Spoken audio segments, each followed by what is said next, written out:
கிராம நிர்வாக அலுவலர், வனக்காவலர் உள்ளிட்ட பல்வேறு அரசு பணிகளுக்கான குரூப் 4 தேர்வு தொடங்கியிருக்கிறது.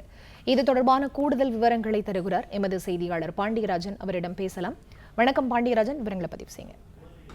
கிராம நிர்வாக அலுவலர், வனக்காவலர், நேர்முக உதவியாளர் உள்ளிட்ட பல்வேறு அரசு பணிகளுக்கான குரூப் 4 தேர்வு இன்று தொடங்க இருக்கிறது. இன்று காலை 9:30 மணிக்கு தொடங்கக்கூடிய தேர்வு 12:30 மணி வரைக்கும் நடைபெற இருக்கிறது.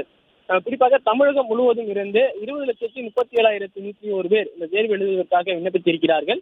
அதில் 8,17,702 பேர் ஆண் தேர்வர்கள், 12,18,922 பேர் பெண் தேர்வர்கள். மூன்றாம் பாலினத்தவர்கள் 150 பேர் இந்த குரூப் 4 தேர்வை எழுத இருக்கிறார்கள். 38 மாவட்டங்களிலும் மாவட்ட தேர்வு மையங்கள் அமைக்கப்பட்டிருக்கிறது. தமிழகம் முழுவதும் 7,247 தேர்வு மையங்களில் தேர்வு நடைபெறுகிறது. 7,247 அறை கண்காணிப்பாளர்கள் இன்று அந்த பணியில் ஈடுபட இருக்கிறார்கள். சென்னையை பொறுத்த வரைக்கும் சென்னையில் 432 தேர்வு மையங்கள்ல 1,33,276 பேர் தேர்வு எழுத இருக்கிறார்கள். காலை 9:30 மணிக்கு தேர்வு தொடங்கும். தேர்வு தொடங்குவதற்கு அந்த 1 மணி நேரத்துக்கு முன்பாகவே தேர்வர்கள் வர வேண்டும் என அறிவுறுத்தப்பட்டது. அதன் அடிப்படையில் அவர்களுக்கான அனுமதி வழங்கப்பட்டது. 9 மணிக்கு மேல் தேர்வர்களுக்கு வளாகத்திற்குள் நுழைவதற்கும் தேர்வு அறைக்குள் நுழைவதற்கும் அந்த அனுமதி மறுக்கப்பட்டிருக்கிறது.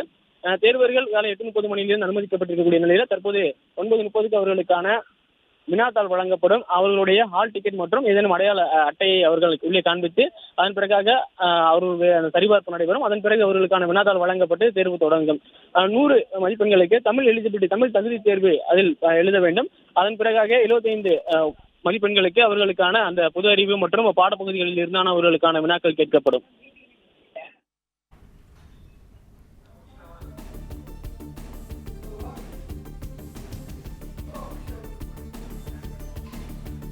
தகவல்களுக்கு நன்றி பாண்டியராஜன்.